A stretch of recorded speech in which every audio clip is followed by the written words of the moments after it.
অনেক আগে একবার আমি আমার একটা লাইভ বক্তৃতায় বলেছিলাম, বঙ্গবন্ধুর চেয়ে আল্লামা মামুনুল হকের দামটা বেশি, বঙ্গবন্ধুর চেয়ে আল্লামা সাঈদী রহমাতুল্লাহ আলাইহির দামই বেশি। সেটার কারণ উল্লেখ করতে গিয়ে আমি বলেছিলাম, বঙ্গবন্ধুকে মানুষ দেশের জন্য ভালোবাসে, বাঁচতেই পারে, কিন্তু আল্লামা মামুনুল হককে আমরা কোরআনের জন্য, আল্লাহর জন্য, জান্নাতে যাওয়ার জন্য ভালোবাসি। দুনিয়ার ভালোবাসা আর জান্নাতের ভালোবাসা, কোরআনের ভালোবাসা এক না। দুনিয়াতে এমনও দেখছি আমরা, যখন ক্ষমতা থাকে তখন টাকার জন্য, ক্ষমতার লোভে মানুষ ভালোবাসে, কিন্তু যখন বিপদে পড়ে যায় পালানোর সময় লোক খুঁজে পাওয়া যায় না। এই জন্য আমাদের ভালোবাসা যেন দুনিয়াদারি না হয়, ভালোবাসা হবে কার জন্য? আল্লাহর জন্য। আল্লাহর জন্য ভালোবাসবেন, সেটার প্রতিদান হয়তো আমি দিতে পারবো না, দিবেন কে? আল্লাহ। এই জন্য আমরা কথায় কথায় অনেক সময় মানুষকে থ্যাংক ইউ বলি না, থ্যাংক ইউ বলি, থ্যাঙ্কস, বা বাংলাতে ধন্যবাদ বলি না। এই কথায় কথায় ধন্যবাদ বলা বাদ দিয়া জাযাকুমুল্লাহু খায়রান বলেন, ফিদ দুনিয়া ওয়াল আখিরাহ। মাশাআল্লাহ, সুবহানাল্লাহ, আলহামদুলিল্লাহ, কথায় কথায় তাকে আপনি তার প্রশংসাও করলেন, তার জন্য দোয়াও করলেন, আল্লাহর নামে জিকিরও হলো, আর সাথে সাথে ধন্যবাদ মানে হচ্ছে বা থ্যাংক ইউ মানে হচ্ছে আপনি আমাকে এত বড় একটা উপকার করেছেন, ঠিক আছে ধন্যবাদ। এই ধন্যবাদ মানে কি? এতটুকুই, এর ভিতরে আর পাওয়ার কিছু নাই, এতটুকুই মুখে যে বলছেন একটু খুশি হলো। কিন্তু একজন মানুষ ধন্যবাদ দিলে, সে যে উপকার করলো, এর পরিপূর্ণ শুকরিয়া আদায় তার করা হলো না। থ্যাংক ইউ বললে তার পরিপূর্ণ প্রাপ্য তাকে দেওয়া হলো না। যখন আপনি জাযাকুমুল্লাহু খায়রান বললেন, যে আল্লাহ রাব্বুল আলামিন যেন তাকে এই পুরস্কারটা দেন, আল্লাহ যেন তাকে জাযা দেন, আল্লাহ যেন তাকে পুরস্কৃত করেন। এখন আমার আপনার ধন্যবাদ আর থ্যাংক ইউ আর আল্লাহর পুরস্কারটা কি এক সমান হবে? মনে করেন এই এলাকার সবাই দান করছে, আর এলাকার চেয়ারম্যান সাহেবের দান, বরং তো সমান হওয়া কি উচিত, নাকি ওনার দানটা একটু বেশি হওয়া দরকার? বেশি হওয়া দরকার না? যদিও উনি ঘোষণা দেয় নাই, কিন্তু আমি তো মনে করি সবাই যা দিছে তার চেয়ে বেশি দেবে। বান্দা, বান্দার মধ্যে সম্মানিত বান্দা যারা একটু গণ্যমান্য ব্যক্তিত্ব, তাদের থেকে মানুষ একটু বেশি আশা করে। এখন আপনি আমার অনেক বড় একটা উপকার করলেন, সেই উপকার থেকে, সেই উপকার পেয়ে আমি আপনাকে ধন্যবাদ, থ্যাংক ইউ দিয়ে দিলাম। এটার মাধ্যমে আপনার আপনার জন্য আমি পরিপূর্ণ প্রাপ্য দিলাম না। তাই আমরা যখন আমাদের কেউ উপকার করবে, আমরা জাযাকুমুল্লাহু খায়রান বলবো। কি বলবো? জাযাকুমুল্লাহ। প্রথমে আল্লাহ শুকরিয়া করলেন, আলহামদুলিল্লাহ, এরপরে জাযাকুমুল্লাহ দোয়া করলেন। আল্লাহর কাছ থেকে তুমি আমার উপকার করছো, আমি আল্লাহর একজন বান্দা, তুমি আমার যতটা ভালোবাসো তার চেয়ে বেশি আমার ভালোবাসে কে? ভালোবাসে কে? আর যারা প্রকৃত ঈমানদার, তারাও আল্লাহকে সবচেয়ে বেশি ভালোবাসে। কার কথা? আল্লাহ বলেছেন, ওয়াল্লাযীনা আমানু আশাদ্দু হুব্বান লিল্লাহ।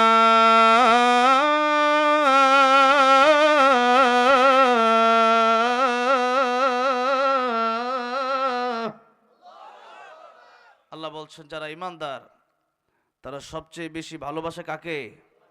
আল্লাহকে, আল্লাহকে। এই জন্য যেহেতু আমাকে সবচেয়ে বেশি ভালোবাসে আল্লাহ, তোমার চেয়ে বেশি আমার আল্লাহ ভালোবাসে, সুতরাং তুমি যেহেতু আমারও উপকার করেছো, শুধু আমি খুশি হই নাই, আমার আল্লাহও খুশি হয়েছে।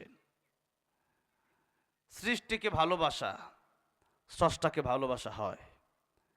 তাই উপকার করলে পরে তাকে ধন্যবাদ, থ্যাংক ইউ না দিয়া জাযাকুমুল্লাহু খায়রান ফিদ দুনিয়া ওয়াল আখিরাহ দোয়া করবেন তার জন্য। যে কথা বললাম, ভালোবাসাগুলো যেন কার জন্য হয়? আল্লাহর জন্য হয়। তো আমি অত্র এলাকার মুফতি শামীম হোসেন রাশাদি আমার প্রিয় ভাইকে আল্লাহর জন্য ভালোবাসি, খুবই আন্তরিক মানুষ। এই এলাকায় আমার অনেকবারই আসা হয়েছে এবং গাজীপুরের ভেতরে আমার এই এলাকাটা খুবই পছন্দ, যার কারণে এলাকায় মাঝে মধ্যে এমনিও মাহফিল ছাড়াও আসি।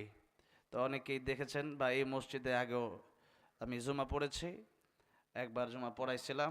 এরপর থেকেই এই বছর তারা আমাদের আমাকে যারা ভালোবাসেন, কোরআনকে যারা ভালোবাসেন, ওনারা মিলে এই সুন্দর প্রোগ্রামটি আয়োজন করলেন। যারা এই প্রোগ্রাম আয়োজন করলেন, যারা আসলেন বসলেন, কাল কিয়ামতের ময়দানের জন্য আল্লাহ রাব্বুল আলামিন আমাদেরকে এই মাহফিলকে আমাদের জন্য নাজাতের উসিলা বানায়া আমার নবীর সাথে জান্নাতুল ফিরদাউস দান করেন, জুড়ে বলেন আমিন। আল্লাহ সুবহান মহিয়ান গরিয়ান রব্বুল ইজ্জত ওয়াল জালালের আলিশান দরবারে হৃদয়ের গভীর থেকে শুকর আদায় করছি যে মহান রব্বুল ইজ্জত ওয়াল জালাল আমাদেরকে অত্যন্ত দয়া করে, মায়া করে, ভালোবেসে কোরআনের জন্য কবুল করেছেন, মঞ্জুর করেছেন।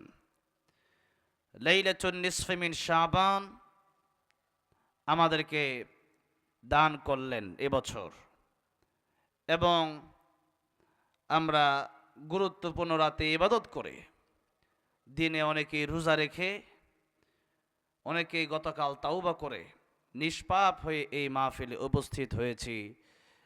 আর অনেকে তাওবা করতে পারি নাই, আজকে আমরা তাওবা করব।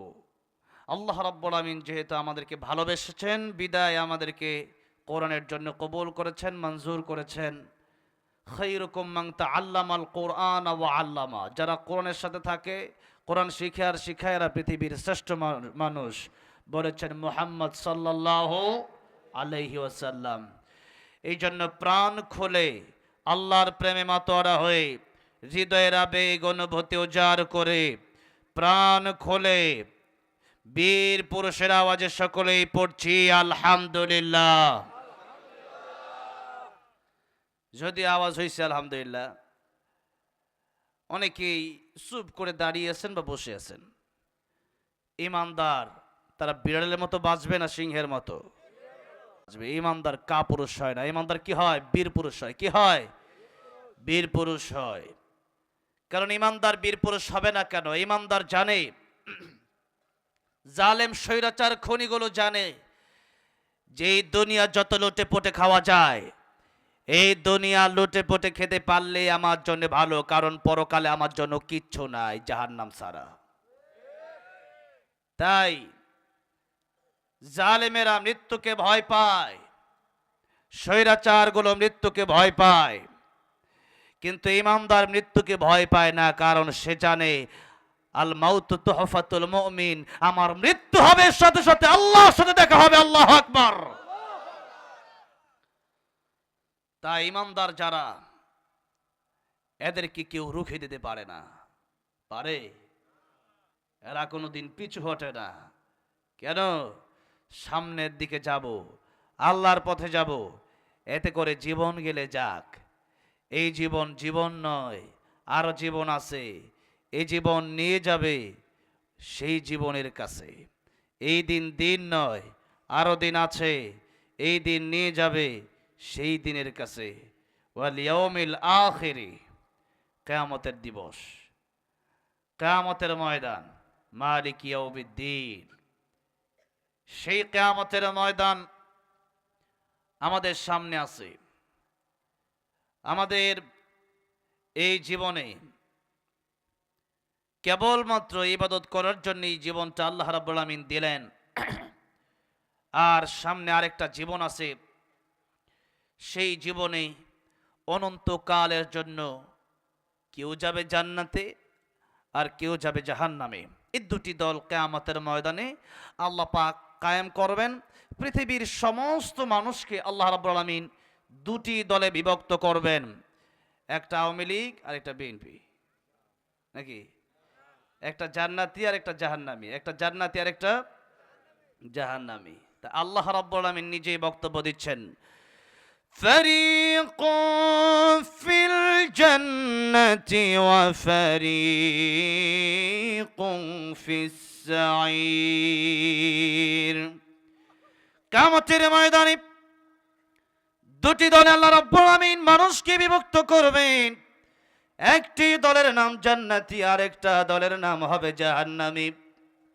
আল্লাহ রাব্বুল আমিন বলছেন সেই কিয়ামতের ময়দানে তারাই সফল হয়ে যাবে যারা জাহান্নাম থেকে বেঁচে জান্নাতে যেতে পারবে।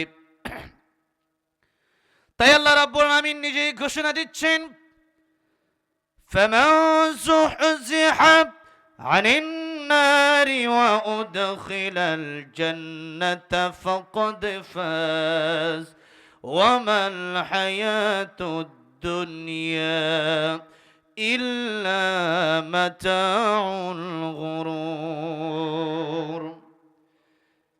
জাহান্নাম থেকে বেঁচে জান্নাতে যারা যেতে পারবে এরাই হয়ে যাবে প্রকৃত সফল কাম। আর দুনিয়ার ব্যাপারে আল্লাহর বক্তব্য হলো ওয়ামাল হায়াতুদ দুনিয়া ইল্লা মাতাউল গুরুর। দুনিয়া এটা ধোঁকা ছাড়া কিছু না। দুনিয়াকে আপনি যতই আঁকড়িয়ে ধরতে চাবেন দুনিয়া আপনাকে লাথি মেরে ফেলে দেবে। কবর আপনাকে যেতেই হবে, কবরে যেতেই হবে। এই যে আজকে কবরস্থানের উন্নয়ন কল্পে এই মাহফিল, অনেক বড় কবরস্থান এখানে আছে। এখানে ধনী মানুষ নাই কবরে, ক্ষমতাবান ব্যক্তিরা কবরে নাই, আছে। ধনী মানুষ আছে, ক্ষমতাবানরা আছে। বলেন তো সেই কবরে উনি কেমন আছে আমরা কেউ জানি? আমেরিকার খবর রাখা যায়, লন্ডনের খবর টেলিফোনের মাধ্যমে রাখা যায়, মালয়েশিয়া ইন্দোনেশিয়ার খবর রাখা যায়, সৌদি আরব দুবাই কাতার কুয়েতের খবর রাখা যায়। কিন্তু বাড়ির পাশে কবর, যার নাই কোনো খবর। যদিও বাড়ির পাশে কবর, কবর দেখা যায়, মা কেমন আছে জানি না, বাবা কেমন আছে জানি না, ঠিক না বে ঠিক? নবীজি এই যে রাস্তা দিয়ে হেঁটে যাচ্ছেন, আমার নবীজি তাকে দেখলেন একটা কবর আযাব হয়। আমার নবীজি যেই মাত্র দেখলেন কবর আযাব হয়, আমার নবীজি আল্লাহ রাব্বুল আলামিনের কাছে দোয়া করলেন, আয় আল্লাহ রাব্বুল আলামিন, এই কবরের আযাব মেহেরবানি করে তুমি মাফ করে দাও, লোকটা মুসলমান। সাহাবায়ে কেরাম রাদিয়াল্লাহু আনহুম আজমাইন পড়লেন আমিন। নবীজি দোয়া করলেন, সাহাবায়ে কেরাম আমিন বললেন। সেই দোয়ার দাম জোরে বলেন আছে না নাই? যে নবী দোয়া করতে দেরি হয় কবুল হতে দেরি হয় না। আল্লাহ রাব্বুল আলামিন কোরআন শরীফে আল্লাহ নিজের ব্যাপারে বলেছেন, আলহামদুলিল্লাহি রাব্বিল আলামিন। এই একই শব্দ আমার নবীর ব্যাপারে আল্লাহ রাব্বুল আলামিন ঘোষণা দিচ্ছেন, একই শব্দ ব্যবহার করে আমার নবীর প্রশংসা করছেন। ওয়ামা আরসালনাকা ইল্লা রাহমাতাল লিল আলামিন। আল্লাহ রাব্বুল আলামিন যত জগতের জন্য রব, তত জায়গার জন্য আমার নবীর রহমত। দুনিয়ার জন্য যেমন আল্লাহ রব, আমার নবী দুনিয়ার জন্য রহমত। এই দুনিয়া থেকে আমার নবী যখন চলে যাবেন, আমার নবী কাঁদতেছিলেন চোখের পানি ছেড়ে ছেড়ে। জিবরাইল আমিন পাশে বসা ডেকে বললেন, ইয়া রাসূলুল্লাহ, ইয়া হাবিবাল্লাহ, আপনি কাঁদেন কেন? আয়েশার জন্য কাঁদেন না ফাতেমার জন্য কাঁদেন? হাসানের জন্য কাঁদেন না হুসাইনের জন্য কাঁদেন? আমার নবী ডেকে বলেন, জিবরাইল, আমি আয়েশার জন্য কান্দি না, ফাতেমার জন্য কান্দি না, হাসানের জন্য কান্দি না, হুসাইনের জন্য কান্দি না, আমি কান্দি আমার গুনাহগার উম্মতের জন্য। জোরে জোরে বলা যাবে না সুবহানাল্লাহ? রাহমাতুল লিল আলামিন নবী রহমাতুল লিল আলামিন নবী কোরআনে প্রমাণ আশিক বিনে কে বুঝিবে আমার দয়ার নবীর শান বলেন আশিক বিনে কে বুঝিবে আমার দয়ার নবীর শান কষ্ট হচ্ছে আপনাদের নবীর প্রেমে মায়া লাগে একটু গান না রাহমাতুল লিল আলামিন নবী রাহমাতুল লিল কোরআনে প্রমাণ আশিক বিনে কে বুঝিবে আমার দয়ার নবীর শান বলেন আশিক বিনে কে বুঝিবে আমার দয়ার নবীর শান নবী আমার মদিনারি বুলবুল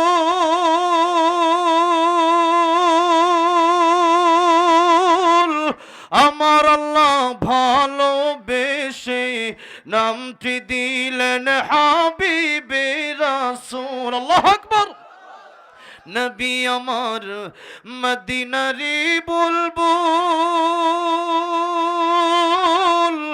আমার আল্লাহ প্রেম করিয়া নামটি দিলেন মুহাম্মদ রাসূল ওই নবীকে ভুল বুঝিলে থাকবে না ঈমান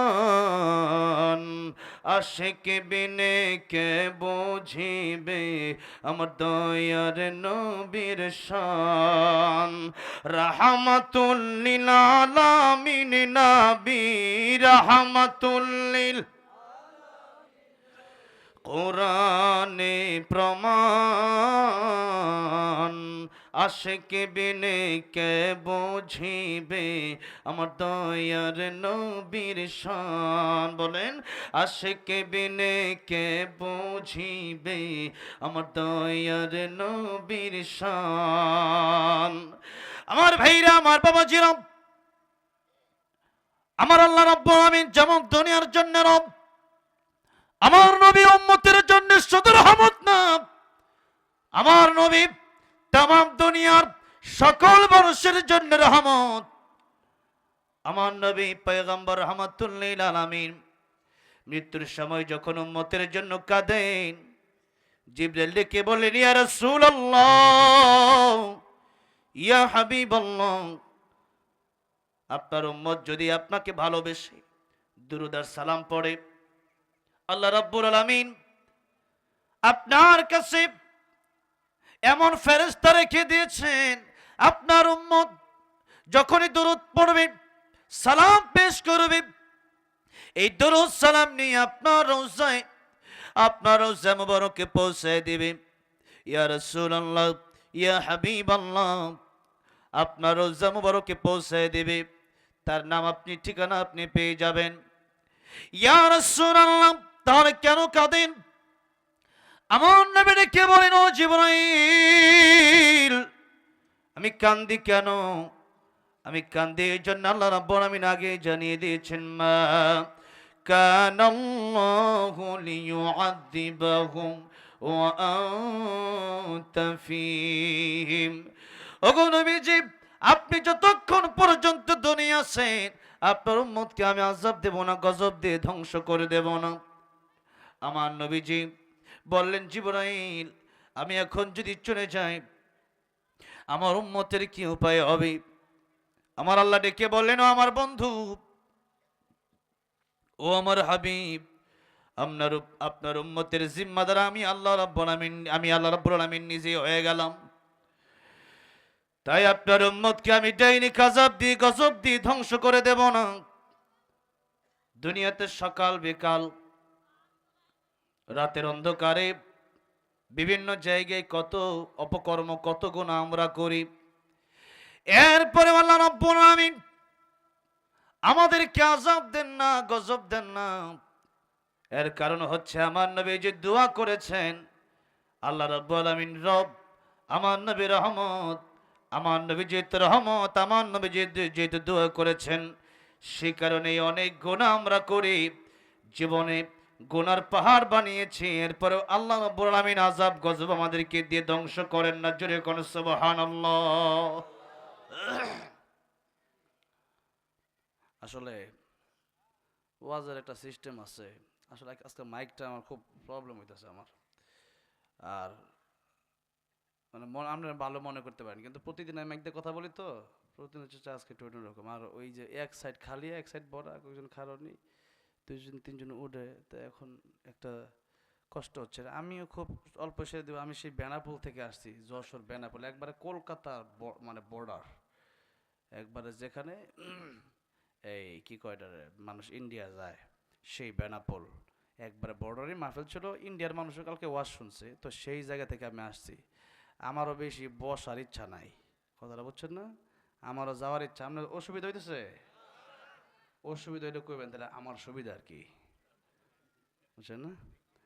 আচ্ছা যাই হোক, তাইলে কষ্ট হলে বলবেন। আর মোটামুটি কয়টা, 11:30 বাজে, আজকে উঠলামই 11টায়, আর আধা ঘন্টা 40 মিনিট দেওয়া যাবো না? যাক আলহামদুলিল্লাহ। ভাইয়ারা আমার, বাবাজিরা আমার, নবী আমাদের পরম বন্ধু রাসূল, হ্যাঁ শেষমেশ দেখা যাক, হ্যাঁ দেখা যাক কি হয়। ওরা মানে আগে আসল কাজ শেষ করি, ঠিক না? ওয়াজ মাহফিল, গজল মাহফিল না, ওয়াজ মাহফিল যেহেতু, এরপর আমি যেহেতু গজল পারি, সেই হিসাবে এটা বোনাস দিয়ে যাবো ইনশাল্লাহ, সমস্যা নেই, ঠিক না? বে ঠিক। আল্লাহ কবুল করেন, জোরে করেন আমিন। রাত 11টা বাজে, গল্প শুনে মনে হইতেছে যে মাগরিবের পরে কেবলমাত্র বইছে চা খায় সবাই। জোরে করেন আল্লাহু আকবার, লিল্লাহি তাকবীর, লিল্লাহি তাকবীর। আলহামদুলিল্লাহ। আর রমজান চলে আসতেছে, এখন তো মানুষ রাত জাগবে বেশি বেশি, ঠিক না বে ঠিক? রমজান আসতেছে, রমজানের সুঘ্রাণ পাচ্ছি, রমজান নিয়ে আলোচনা হবে। আসুন একটু সামনের দিকে যাই। কবরের আযাবের কথা, যেহেতু গুরুস্থানের উদ্যোগে মাহফিল, সেই হিসাবে একটু বলতে গিয়ে কথাগুলো বলতেছি।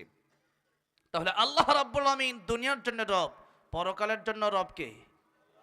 নবীজি দুনিয়ার জন্য রহমত, পরকালের জন্য নবী রহমত। কারণ কিয়ামতের ময়দানে সব নবীরা নাফসি নাফসি বলবে, একজন নবী শুধু উম্মতি উম্মতি বলবে, তিনি আমাদের নবী। সুবহানাল্লাহ, সুবহানাল্লাহ। ভাইরা আমার, বাবাজিরা আমার, তাই আল্লাহ রাব্বুল আমিন বলেছেন, বন্ধু যদি বানাতে হয়, 1 নম্বরে আল্লাহকে বানাবা, 2 নম্বরে নবীকে বানাবা, 3 নম্বর নামাজি ইমানদার ব্যক্তিকে বানাবা। কয়জন ব্যক্তি, কয়জনকে? 3 জন। সূরা মায়েদা আল্লাহ রাব্বুল আমিন বলেন, ইন্নামা ওয়ালিয়ুকুমুল্লাহু ওয়া রাসূলুহু والذين آمنوا الذين يقيمون الصلاة الذين يقيمون الصلاة ويؤتون الزكاة وهم راكعون।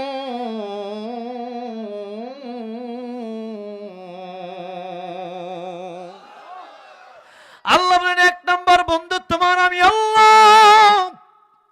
কারণ যখন তোমার কেউ ছিল না, তখন ছিলেন আল্লাহ, যখন আবার কেউ রবে না, কবরে যেদিন দাফন করে দেওয়া হবে, ওই কবরে কোনো বন্ধু থাকবে না, বন্ধু থাকবেন কে?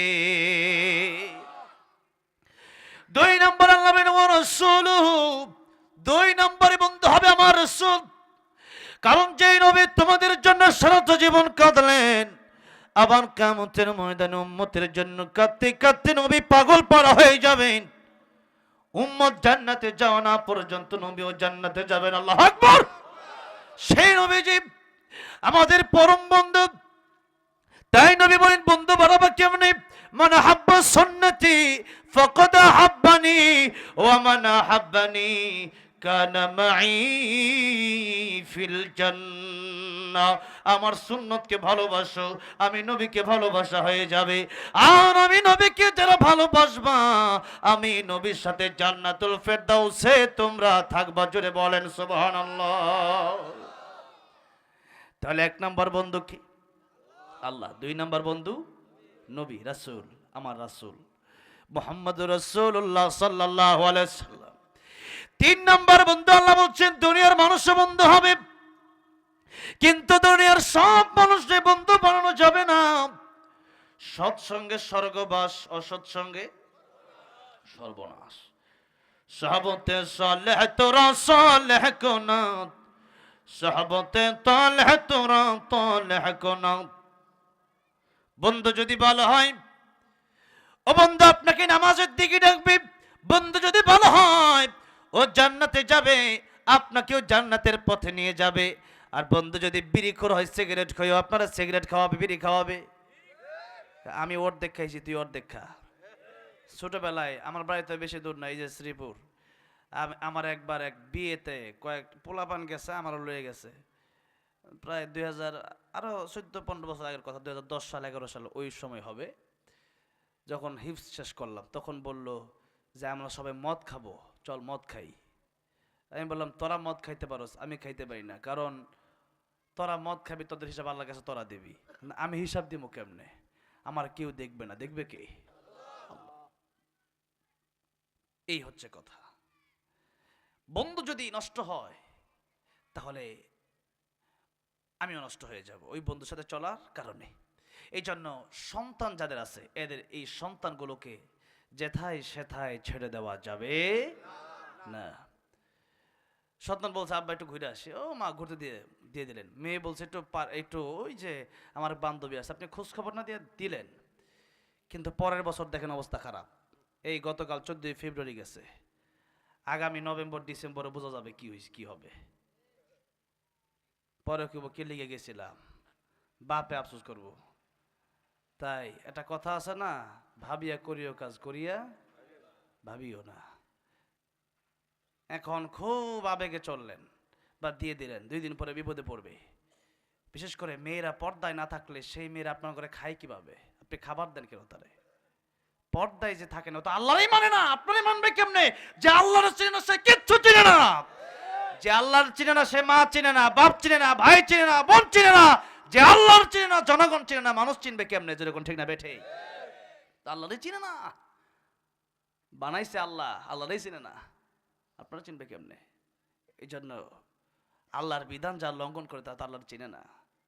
এই জন্য সন্তানকে, বিশেষ করে মেয়েদের পর্দায় না রাখলে ওইটার ফেতনাটা বেশি হয়। মেয়েরা একা জাহান্নামে যায় না তো, পর্দা না থাকার কারণে একটা মেয়েও জাহান্নামে যায়, এলাকার আরো 10টা যুবককে নিয়ে জাহান্নামে যায়। তাই মেয়েদের ব্যাপারে খুবই সেন্সিটিভ হতে হবে। কারণ নবীজি বলেছেন, আমি চলে যাচ্ছি আমার উম্মতের জন্য, নারীর চেয়ে বড় কোনো ফিতনা দুনিয়াতে রেখে যায় নাই। এই জন্য নারীর পিছে যারা পড়েছে জীবন নষ্ট হয়ে গেছে। জীবন কি হয়েছে? তামা হয়ে গেছে। দুনিয়াতে সাধারণ যত ধরাই আছে, খাইলে ইজ্জত এরকম যায় না, কিন্তু এক জায়গায় ধরা খাইলে ইজ্জত সম্মান সব যায়। ওই জায়গা হলো নারী নিয়ে ধরা খাইলে, ঠিক না বে ঠিক বলেন? শেষ। তা নারীর পিছনে পড়ছেন, অবৈধ প্রেম করছেন, জীবন শেষ হয়ে গেছে, কপাল পড়ে গেছে। ওই দিক থেকে ফিরে আসেন, তওবা করেন। বলছিলাম, সঙ্গ যদি নষ্ট হয়ে যায়, ছেলে নষ্ট হয়ে যাবে, মেয়ে নষ্ট হয়ে যাবে। তাই আপনার ছেলে কোথায় চলে, আপনার মেয়ে কোথায় যায়, তা দেখাশোনার দরকার আপনার আছে না নাই? কু আনফুসাকুম ওয়া আহলিকুম নারা। নিজে নামাজ পড়েন, আপনার পোলা কই গেছে, কই বিড়ি টানতেছে, খবর নাই। হবে না, দেখতে হবে ও কি করতেছে, ছেলে কি করতে গেছে, দেখতে হবে, আপনার প্রয়োজন। আর এটা দেখতে হবে শুরু থেকে। বয়স হয়ে গেছে 25 বছর, এখন 1 বছর পানি পড়া দেন। আপনার 1 বোতল না, 1 টাঙ্কি পানি দিলেও আপনার পানি পড়ায় কোনো কাজ হবে না। কেন? এখন দেয়া লাভ কি? সন্তান যখন শুরু থাকে তখন কাদামাটির মতো, এটাতে আপনি প্লেট বানাইতে পারবেন, কলসি বানাইতে পারবেন, আতলাইন বানাইতে পারবেন, যা মনে চায় তা বানাইতে পারবেন। কিন্তু বড় হয়ে গেছে মানে এখন শক্ত হয়ে গেছে, এখন আর কাজ হবে না। আল্লাহ যদি হেদায়েত না দেয়, শেষ। এই জন্য যখন সন্তান ছোট, তখন সন্তানকে শিক্ষা দিতে হবে কোরআন শরীফের শিক্ষা। কিসের শিক্ষা? কোরআন শরীফের শিক্ষা দিতে হবে। আর কোরআন শরীফের শিক্ষা যদি না দেন, বলেন হুজুর পানি পড়া দেন, এই পানি পড়ায় কাজ হবে না, তার ভিতরে তো আগে থাকতে হবে। যদি বলেন ঠিক না বেঠিক?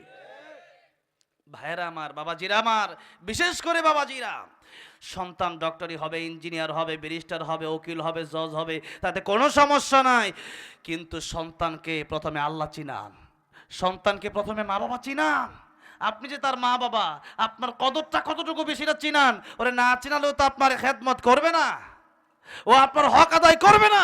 আমিরুল মুমিনের কাছে এক লোক আসলো, আমিরুল মুমিন, আমার ছেলে আমার কথা শুনে না, কি করা যায়?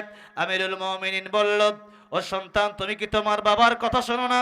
সন্তান বলল, আমিরুল মুমিনিন, আমার বাবার কথা আমি শুনি না কেন? তার আগে আপনাকে জিজ্ঞাসা করতে চাই, সন্তান কি বাবাকে শুধু হক দিবে, না তার বাবাও তার সন্তানের ব্যাপারে কিছু হক আছে? আমিরুল মুমিন ওমর রাদিয়াল্লাহু আনহু বললেন, বাবারও সন্তানের বেলায় কিছু হক অবশ্যই আছে। প্রথম হক হচ্ছে, বাবা হওয়ার মাধ্যম হচ্ছে বিয়ে করা। কি করা? এটা হচ্ছে প্রথম মাধ্যম। তাই প্রাথমিকভাবে যখন বিয়ে করবে কোনো যুবক, তখন থেকে তার সন্তানের হকের কথা চিন্তা করতে হবে। তার মা ভালো হতে হবে। মা যদি দেখে স্টার জলসা, ছেলে কয় আমি কার্টুন দেখবো, কি দেখবো? টম এন্ড জেরি, বুঝেন নাই? ওইটা দেখবে কেন? মা কয় ঠিক আছে, আমি টিভি দেখি, তুই একটা আমার মোবাইল তুই দেখ, দিয়ে দিছে। এরপরে নাটক সিনেমা এগুলো দেখাচ্ছে। ও চিন্তা করতেছে কি, আম্মু আমি শাকিব খান হব। কেন? কই শাকিব খান কত বড় নায়ক, ওই যে ঢুকে গেছে ছোটবেলায়, শেষ দিয়েছেন শেষ করে। ছোটবেলায় আপনি আল্লামা সাইদের তাফসির শোনান, আল্লামা জুবাইর আহমদ আনসারী রহমতুল্লাহ তাফসির শোনান, বড় বড় আলেমে দিনের তাফসির শোনান, ওয়াজ মাহফিলগুলো ভিডিও আছে এগুলো শোনান, কোরআন শরীফ বেশি বেশি পড়েন। আর সন্তানের সবচেয়ে বড় শিক্ষক শিক্ষিকা তার মা তার বাবা, তার মা তার বাবা। মা বাবার কাছ থেকে সন্তান যা পায়, এটা সন্তান অন্য জায়গায় পায়, এটা হচ্ছে তার প্রথম শিক্ষা।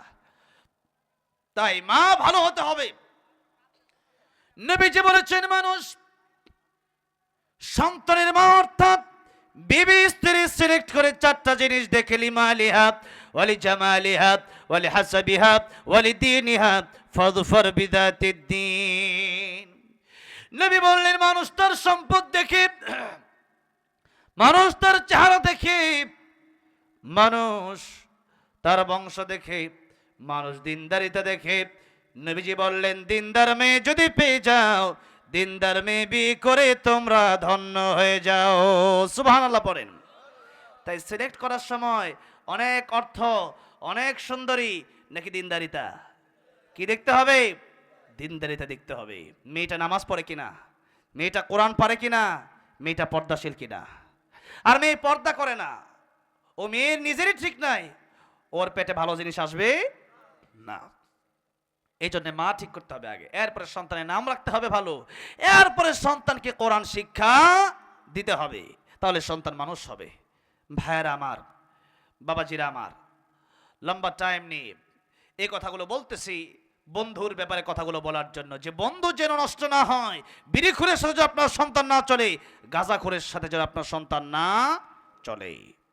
তাহলে তিনজন বন্ধু, আল্লাহ বলেন, এক নম্বরে আল্লাহ, দুই নম্বরে রাসূল, তিন নম্বরে ওই মানুষ বন্ধু হবে আল্লাযীনা ইউকিমুনাস সালাতা ওয়া ইউতুনাজ যাকাহ, যা নামাজ কায়েম করে, যাকাত আদায় করে। অর্থাৎ নামাজি মানুষকে বন্ধু বানাতে হবে। কি মানুষকে? নামাজি মানুষকে। কারণ কিয়ামতের ময়দানে নবীজি বলেছেন, আউয়ালু মা ইউহাসাবু বিহিল আবদু ইয়াউমাল কিয়ামাতিস সালাত, বান্দার নামাজের হিসাব সর্বপ্রথম হবে। নামাজের হিসাব দিতে গিয়ে যারা পার পেয়ে যাবে, তারা সব জায়গায় পার পেয়ে যাবে, আল্লাহ রাব্বুল আমিন তাদেরকে জান্নাত দিয়ে দেবেন। আর নামাজের হিসাব দিতে গিয়ে যারা ধরা খেয়ে যাবে, সব জায়গায় তারা ধরা খেয়ে যাবে। সুতরাং তাদেরকে জাহান্নামের পথ অবলম্বন করতে হবে, জাহান্নামের পথ অবলম্বন করতে হবে। ভাইরা আমার, বাবাজি আমার, তাই নামাজ গুরুত্বপূর্ণ ব্যাপার। নবী বলেছেন, 7 বছর হয়ে গেছে সন্তানকে নামাজের আদেশ দাও, 10 বছর হয়ে গেছে এখন নামাজ পড়ে না, পিটাও। কি করো? পিটাও। নবীজি ছোট বাচ্চাদেরকে বড় স্নেহ করতেন, বড় আদর করতেন। মক্কাতুল মুকাররমায়, মদিনাতুল মুনাওয়ারায় এরকম আদর ভালোবাসা আছে, আমাদের দেশে নাই। আমাদের দেশে মসজিদে ছোট বাচ্চা গেলে ওরা তাড়ায়া দেয়, ধমক দেয়, এখানে নিয়ে আসছো কেন, বিষয়টা এরকম না, ওরা ছোট থেকেই মসজিদে নিয়ে যেতে হবে, কারণ তাহলে সে নামাজ শিখতে পারবে। ভাইয়েরা আমার, বাবাজিরা আমার, তাই বন্ধু হতে হবে নামাজি, বন্ধু হতে হবে কি নামাজি। যে কথা বলছিলাম, আমার নবী রাহমাতুল লিল আলামিন আমাদের পরম বন্ধু, তাই আমার নবী যে কবর আযাব দেখে সইতে পারলেন না। নবীজি একবার দোয়া করলেন, যে নবী দোয়া করলে কবুল হয়, আজকে নবী দোয়া করলেন কবুল হলো না। একবার, দুইবার, তিনবার দোয়া করলেন, কবুল হলো না। আমার নবী তাকে দেখতেছেন এখনো কবরে আযাব হয়, তিনবার রাহমাতুল লিল আলামিন নবী দোয়া করলো।